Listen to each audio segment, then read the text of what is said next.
प्यारे बच्चों, मैं रत्ना मिश्रा स्वागत करती हूँ आप लोगों का। आज की वीडियो में हम कक्षा 12 के काव्य खंड के दूसरे अध्याय मैथिली सड़क गुप्त की कविता कैकेयी के अनुताप की व्याख्या पढ़ते हैं। मैथिली सड़क गुप्त जी द्विवेदी युग के एक प्रतिष्ठित कवि थे और आचार्य महावीर प्रसाद द्विवेदी जी की प्रेरणा से उन्होंने हिंदी काव्य में एक नई धारा को मजबूती प्रदान की। इनकी कविताओं में राष्ट्र के प्रति अत्यधिक प्रेम था, जिसके कारण हिंदी संसार ने इन्हें राष्ट्र कवि के सम्मान से सम्मानित किया। इनके द्वारा रचित महाकाव्य है साकेत। साकेत में रामायण की कथा का वर्णन किया गया है और उसी का एक छोटा सा शीर्षक है कैकेयी का अनुताप, अर्थात कैकेयी का पश्चाताप। जब भरत जी चित्रकूट में श्री रामचंद्र जी को अयोध्या वापस लेने गए तो उनके साथ पूरा का पूरा राज समाज, साथ में उनकी माताएं भी गईं। वहाँ एक सभा बैठी। उस सभा का यह प्रयोजन था कि किसी भी तरह से श्री रामचंद्र जी को मना करके अयोध्या वापस लाया जाए। और उस समय कैकेयी ने अपने पश्चाताप को व्यक्त करते हुए जिन चीज़ों का वर्णन किया, उसी का वर्णन कैकेयी के अनुताप में है। कैकेयी के अनुताप का अर्थ है कैकेयी का पश्चाताप। चलिए आगे बढ़ते हैं। तदंतरन बैठी सभा उटज के आगे, नीले वितान के तले दीप बहु जागे। तदंतरन यानी इसके बाद उनकी सभा जो है उटज अर्थात कुटिया के आगे बैठी। नीले वितान के तले दीप बहु जागे। ऐसा लग रहा था जैसे नीले आकाश रूपी तंबू के नीचे तारे रूपी ढेर सारे दीपक जल रहे हों। टकटकी लगाए नैन सुरों के थेवे, परिणामों उत्सुक उन भय आतुरों के थेवे। और आकाश में जो देवतागण थे, सुरों अर्थात जो देवतागण थे, वह अपने आँखों को टकटकी लगाए अर्थात लगातार उस सभा की ओर देख रहे थे, क्योंकि वह उस सभा के परिणाम को जानने के लिए उत्सुक थे। उन भय आतुरों से थे वे, और वह भयभीत भी थे कि कहीं ऐसा ना हो कि श्री रामचंद्र जी भरत की बातों को मान करके अयोध्या वापस लौट न जाए। अगर वो वापस लौट जाते हैं तो वन में राक्षसों का संहार कौन करेगा। उत्फुल्ल करौंधी कुंज वायु रह रहकर करती थी सबको पुलक पूर्ण मह कर। समीप में ही उत्फुल्ल मतलब खिले हुए करौंधी के, कुंज मतलब बगीचा, और मह कर के मतलब महकते हुए, पुलक पूर्ण मतलब प्रसन्न कर रही थी। तो कह रहे समीप में ही करौंधी के पुष्प खिले हुए करौंधी के पुष्प की जो बगीचा है, वह अपने सुगंधित वायु से रह रह करके सभी को प्रसन्न कर रही थी। सभा में वह चंद्र लोक था, कहाँ चांदनी वैसी, प्रभु बोले गिरा गंभीर निरिंधी जैसी। कह रहे कि उस समय जैसी चांदनी रात निकली हुई थी, वैसी चांदनी रात और कहीं नहीं देखने को मिल रही थी। ऐसे में प्रभु श्री राम जो है गिरा वाड़ी, निर्निधि मतलब सागर। तो कह रहे कि ऐसे में प्रभु श्री रामचंद्र जी जो है वह सागर के समान गंभीर वाणी में बोले, हे भरत भद्र अब कहो अभिषिप्त अपना, सब सजग हो गए भंग हुआ जो सपना। रामचंद्र जी कहते हैं भद्र का अर्थ होता है अच्छे आचरण वाले, और अभिषिप्त का अर्थ होता है मनोकामना, मनो इच्छा। तो कह रहे हैं कि हे अच्छे आचरण वाले भाई भरत, अब कहो तुम्हारी क्या मनोकामना है। श्री रामचंद्र के मुंह से ऐसे प्रेमपूर्ण वचनों को सुन करके सभा के लोग ऐसा लगा जैसे जाग गए हो और उनका कोई सपना जो है वो टूट गया हो। हे आर्य रहा क्या भरत अभिषिप्त अब भी, मिल गया अकंटक राज्य उसे जब तब भी। उसके बाद भरत जी कहते हैं हे आर्य, आर्य का अर्थ होता है श्रेष्ठ। तो कह रहे हैं कि हे आर्य, अब भी भरत की कोई मनोकामना शेष रह गई, जबकि उसे अकंटक अर्थात निष्कंटक बिना किसी परेशानी के राज्य मिल गया, तब भी क्या उसकी कोई इच्छा शेष रह गई। हे भाई, जब भरत को इतना बड़ा विस्तृत राज्य जो है वो बिना किसी परेशानी के मिल गई, तब भी क्या भरत की कोई इच्छा शेष रह गई। पाया तुमने तरु तले अरड़ बसेरा, रह गया अभिषिप्त शेष तदापि क्या मेरा। कह रहे कि जब तुमने, यानी हे भाई, जब तुमने तरु तले अर्थात वृक्ष के नीचे अरड़ बसेरा जंगल में निवास स्थान बना लिया, तब भी क्या भरत की कोई इच्छा शेष रह गई। तन तड़प तड़प कर तप्त तात ने त्यागा, क्या रहा अभिषिप्त और तथापि अभागा। कह रहे कि तन यानी कि शरीर तड़प तड़प कर तप्त तात ने, पिता ने, तात मतलब पिता ने अपने प्राणों को त्याग दिया। कह रहे कि जब आपके लिए पिता ने अपने प्राणों को त्याग दिया तड़प तड़प करके, तब भी मुझ जैसे अभागे भरत की कोई इच्छा शेष रह गई। अब तो ना ही मेरे पास भाई बचा राज्य में और ना ही मेरे पिता बचे, तब भी क्या मुझ जैसे अभागे की कोई इच्छा शेष रह गई है। हाँ, इसी अयस के हेतु जनन था मेरा, निज जननी के हाथ हनन था मेरा। हाँ भाई, मुझे दुख है कि इस संसार में इसी अयस यानी इसी अपकीर्ति के लिए ही मेरा जन्म हुआ था, और मेरी कीर्ति को नष्ट करने वाली निज जननी के हाथ हनन था मेरा। मेरी कीर्ति को नष्ट करने वाली मेरी स्वयं की माता है। अब कौन अभिषिप्त और आर्यवह किसका, संसार नष्ट है भ्रष्ट हुआ घर जिसका। हे भाई, जब आप चले आए जंगल में, तो आपके आने के बाद मेरे लिए यह संसार जो है वो नष्ट हो गया, अर्थात समाप्त हो गया है। भ्रष्ट हुआ घर जिसका, और मेरा घर जो है वो तो टूट चुका है। इसलिए हे भाई, अब मैं कौन सा इच्छा करूं और किसके लिए इच्छा करूं। मुझसे मैंने ही आज स्वयं मुँह फेरा, हे आर्य बता दो तुम्हें अभिषिप्त मेरा। हे भाई, अब तो मुझे अपने आप से स्वयं घृणा होने लगी। मैंने तो अपने आप से ही मुंह फेर लिया है, मुझे तो स्वयं से ही घृणा होने लगी है। ऐसे में हे भाई, आप ही बताओ कि मेरी कौन सी मनोकामना रह गई। प्रभु ने भाई को पकड़ हृदय पर खींचा, रोदन जल से सब विनोद उन्हें फिर सींचा। भरत के मुंह से ऐसे भावपूर्ण वचनों को जब श्री रामचंद्र जी ने सुना, तो उन्होंने अपने भाई भरत को पकड़ करके अपने हृदय से लगा लिया और प्रसन्नता पूर्वक आंसू बहाते हुए उन्हें सींचते हुए कहते हैं, उसके आशय की थाह मिलेगी किसको, जनकर जननी ही जान न पाई जिसको।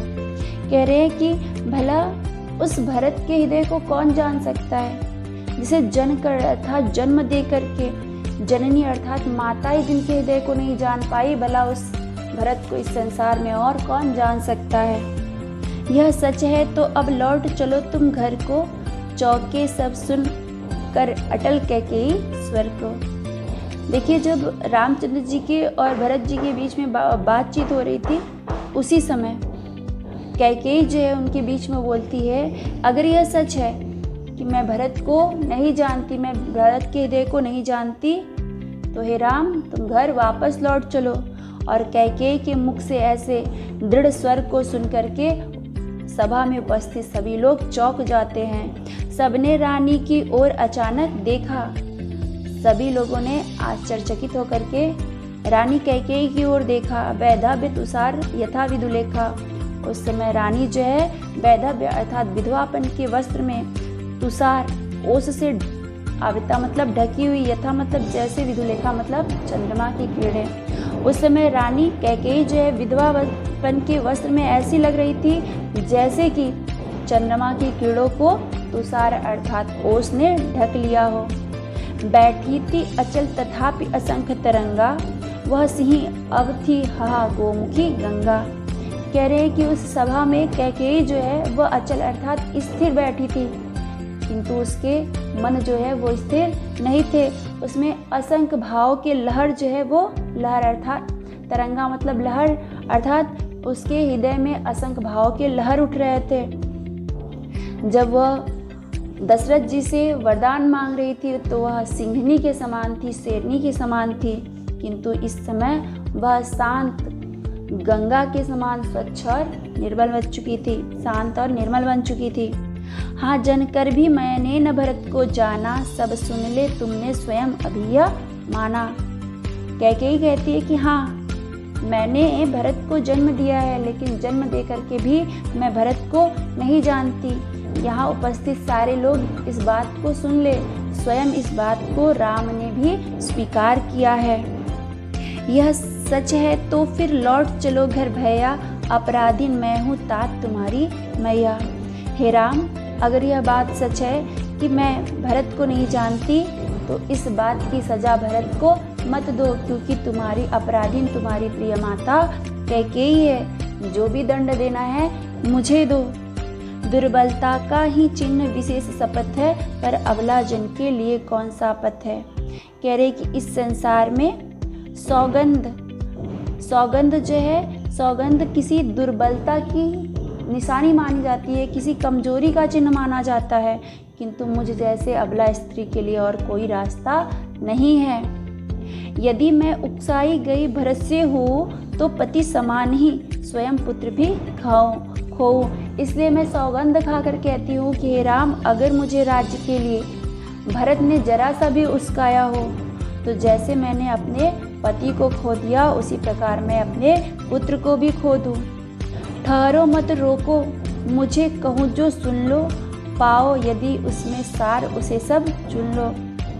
आगे कैकेयी कहती है कि मुझे रोको नहीं, मैं जो कह रही हूँ सारे लोग उस बात को ध्यान से सुनो, और अगर उसमें कोई सार यानी कि कोई ज्ञान की बात हो तो यहाँ उपस्थित सारे लोग उसे ग्रहण भी करें।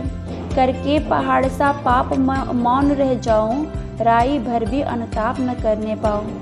कैकेयी कहती है कि मैंने जो कृत्य किया है वो पहाड़ के समान बहुत बड़ा है, वह पाप है, और ऐसे पहाड़ जैसे पाप को करने के बाद मैं चुप रहूं, कुछ कह करके अपने अनुताप अर्थात अपने पश्चाताप को भी व्यक्त ना करूं। थी स नक्षत्र निशा शशि निशा ओस टपकाती, रोती थी नीरव सभा हृदय थपकाती। कह रहे कि कैकेयी के ऐसे बातों को सुन करके तारों के साथ चंद्रमा और वह शांत सभा जो है वह रात्रि के ओस के रूप में अपने हृदय के आंसुओं को बहा रहे थे। उल्का सी रानी दिशा दीप्त करती थी, सब में भय विस्मय और खेद भरती थी। जो रानी है वह अपने बातों से बैठी हुई उस दिशा को चमत्कृत कर रही थी जिस दिशा में वह बैठी थी, और अपने बातों से लोगों के अंदर डर, आश्चर्य और दुखों को भर रही थी। उनके बातों से देवतागण जो हैं वह भयभीत हो रहे थे कि कहीं ऐसा न हो कि अब श्री रामचंद्र जी जो हैं वह अयोध्या वापस चले आए। और सभा में उपस्थित लोग जो है वह दुखी हो रहे थे और आश्चर्यचकित हो रहे थे कैकेयी के इस रूप से। क्या कर सकती थी मरी मंथरा दासी, मेरा ही मन रह सका न निज विश्वासी। आगे कैकेयी कहती है कि इसमें मंथरा दासी का कोई दोष नहीं है, वो बेचारी भला क्या कर सकती थी। मेरा ही मन जो है वह अपने ऊपर विश्वास नहीं कर सका। जल पंजरगत अब अरे अधीर अभागे, वे ज्वलित भाव थे स्वयं तुझी में जागे। आगे वो अपने मन को संबोधित करते हुए कहती हैं कि हे मन, हे अधीर और अभागे मन, पंजरगत अब तुम इस शरीर के अंदर जलो, क्योंकि यह जलन की भावना जो है वह तुम्हारे अंदर ही जागृत हुई थी। पर था केवल क्या ज्वलित भाव ही मन में, क्या शेष बचा था कुछ न और इस मन में। कुछ मूल्य नहीं वात्सल्य मात्र क्या तेरा, पर आज अन्य सा हुआ वत्स भी मेरा। आगे वह राम से कहती है कि हे राम, केवल मेरे हृदय में जलन की ही भावना नहीं थी, उसके साथ साथ एक और भी भाव थे, और वो भाव थे ममता का। श्री भरत के लिए मेरे मन में जो ममता थी उसी के वशीभूत होकर के मैंने यह कृत्य किया, किंतु आज इस संसार में उस ममता का भी कोई मोल नहीं है, क्योंकि आज मेरा स्वयं का पुत्र जो है वह भी औरों के समान ही मुझसे घृणा करता है। थूके मुझ पर त्रैलोक भले ही थूके, जो कोई जो कह सके कहे क्यों चूके। कैकेयी कहती है कि मैंने जो कृत्य किया है, मैंने जो कार्य निंदनीय कार्य किया है, उसके लिए अगर यह तीनों लोग मेरा अपमान करता है, तिरस्कार करता है तो करे। अगर कोई मेरे लिए अपशब्द कहता है तो वह कहे, मैं उसे रोकूंगी नहीं। छीने न मातृपद किंतु भरत का मुझसे, रे राम दुहाई करूँ और क्या तुझसे। कैकेयी कहती है कि हे राम, मैं तुमसे यह विनती करती हूँ कि मेरे साथ सब कुछ किया जाए, किंतु मेरे भरत के माता होने के अधिकार को मुझसे ना छीना जाए। कहते आते थे यही अभी नरदेही, माता न कुमाता पुत्र कुपुत्र भले ही। कैकेयी आगे कहती हैं कि आज तक नरदेही यानी इस संसार के मनुष्य यह कहते हुए आए थे कि इस संसार में माता जो है वो कुमाता नहीं हो सकती, बुरी नहीं हो सकती, भले ही पुत्र जो है वो कुपुत्र अर्थात बुरा हो जाए। अब कहे सभी ये हाय विरुद्ध विधाता, है पुत्र ही रहे कुमाता माता। किंतु मैंने जो कृत्य किया है, मैंने जो कार्य किया है, उसके बाद सभी लोग कहेंगे कि कैकेयी जो है वह तो विधाता परमात्मा के भी विरुद्ध है। यहाँ पुत्र तो पुत्र ही है, माता ही कुमाता बन गई। बस मैंने इसका बाह्य मात्र ही देखा, दृढ़ हृदय ना देखा, मृदुल गात ही देखा। कहती है कि मैंने तो केवल भरत का बाहर से देखा है, मैंने भरत को, मैंने उसके दृढ़ हृदय को, मजबूत हृदय को नहीं देखा, दृढ़ संकल्पों वाले भरत को मैं नहीं जानती। मृदुल गाते ही देखा, मैंने तो केवल उसके बाहर से उसके कोमल शरीर को ही पहचाना है। परमार्थ ना देखा, पूर्ण स्वार्थ ही साधा, इस कारण ही तो हाय आज यह बाधा। मैंने तो परमार्थ नहीं देखा, अर्थात मैंने दूसरों का कल्याण नहीं चाहा, मैंने तो केवल अपने बारे में सोचा, अपना स्वार्थ पूरा करना चाहा। इसीलिए आज मेरे सामने यह बाधा अर्थात यह कठिनाई उपस्थित हुई है कि मेरा पुत्र ही जो है वह मुझे देखना नहीं चाहता। युग युग तक चलती रहे कठोर कहानी, रघुकुल में थी एक अभागिन रानी।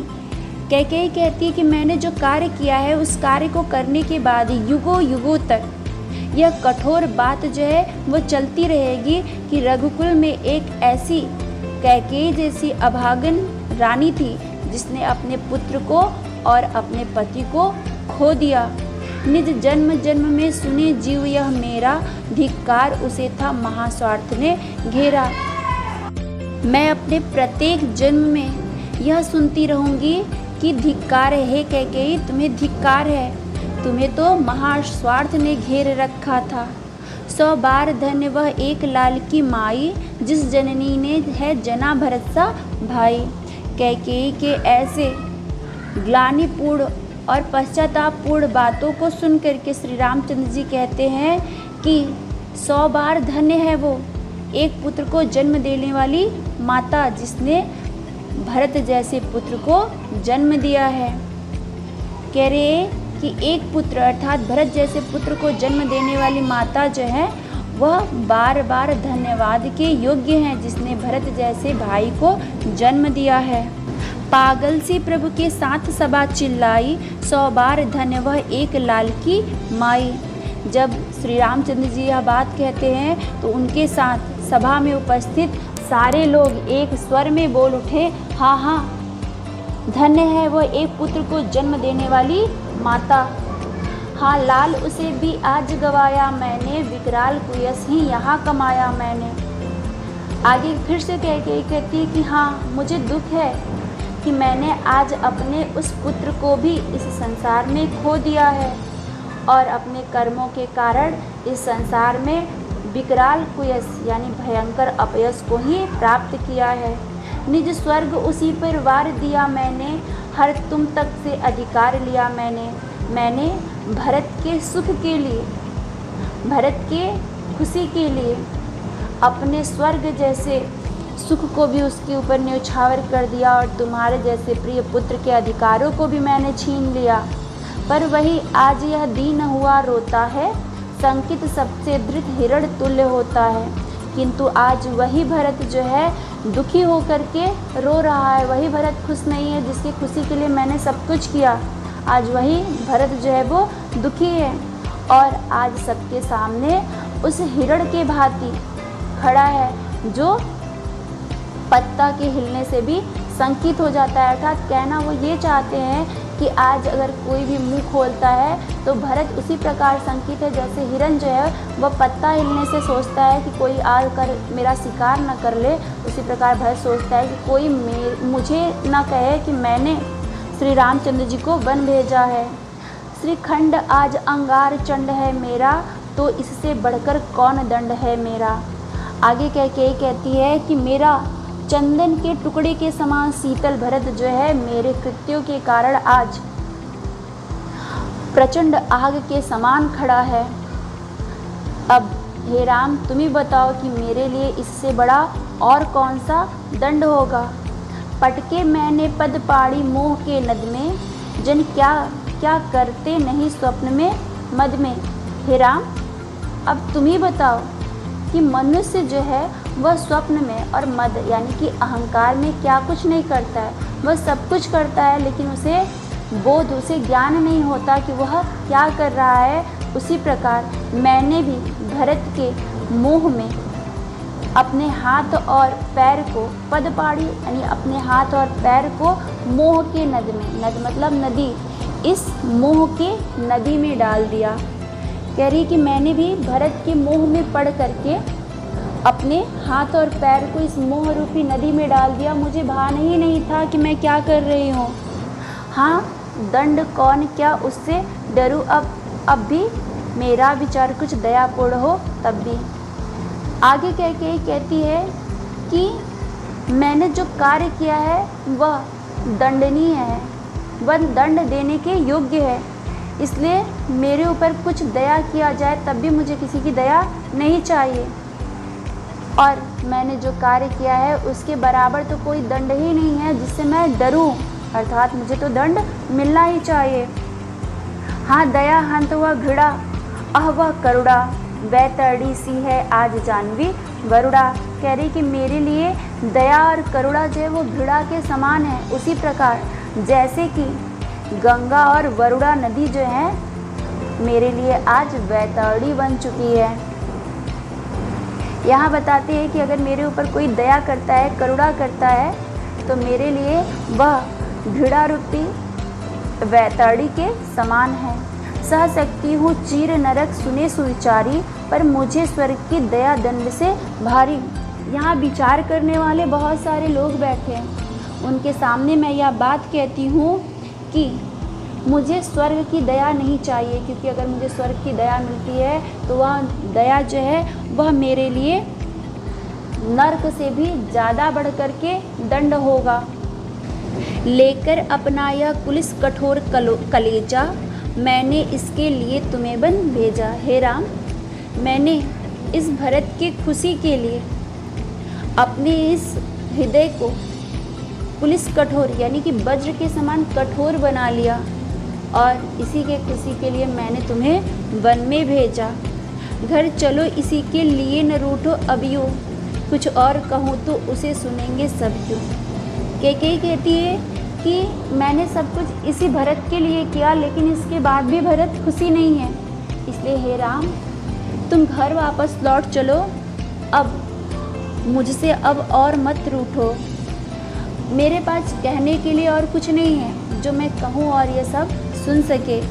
मुझको यह प्यारा और इसे तुम प्यारे, मेरे दुगने प्रिय रहो ना मुझसे न्यारे।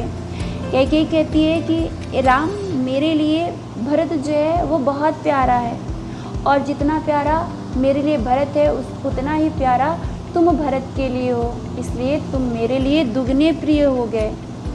हे राम अब तुम मुझसे दूर मत रहो।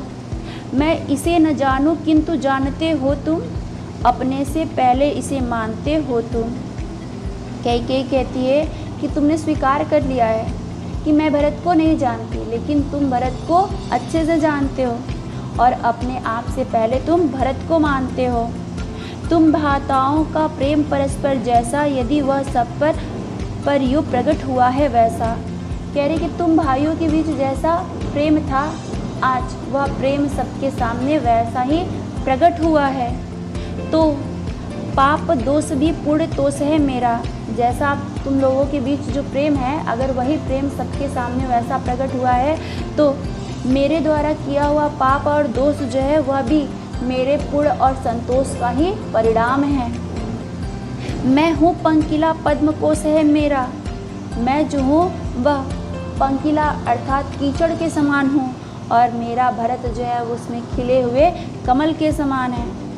रानी कहती है कि तुम भाइयों के बीच में जो प्रेम है, वह प्रेम आज सबके सामने अगर वैसा ही प्रकट हुआ है जैसा प्रेम है, तो मेरे द्वारा किया हुआ पाप और जो दोष है वह भी मेरे किसी पुण्य का और संतोष का ही परिणाम है, किसी संतोष का ही फल है। मैं भले ही कीचड़ के समान हूँ, लेकिन मेरा कमल जो है उस कीचड़ में खिले हुए कमल के समान है। आगत ज्ञानी जिन उच्च भाल ले लेकर, समझावे तुमको अतुल युक्तियाँ देकर। कह रहे कि यहाँ मेरे साथ जो आए हुए ज्ञानी लोग हैं, उच्च भाल ले लेकर वह अपने मस्तक को ऊंचा करके समझावे तुमको अतुल युक्तियाँ देकर। तुम्हें घर लौटने के लिए बहुत सारे तर्क देंगे, उपाय बताएंगे और समझाएंगे, किंतु मेरे तो एक अधीर हृदय है बेटा, उसको फिर तुमको आज भुजावर बेटा। किंतु हे राम, मैं तो एक माँ हूँ, मेरे पास केवल एक अधीर हृदय है, और हे पुत्र, आज वह हृदय फिर से तुम्हें अपने हृदय से लगाना चाहता है।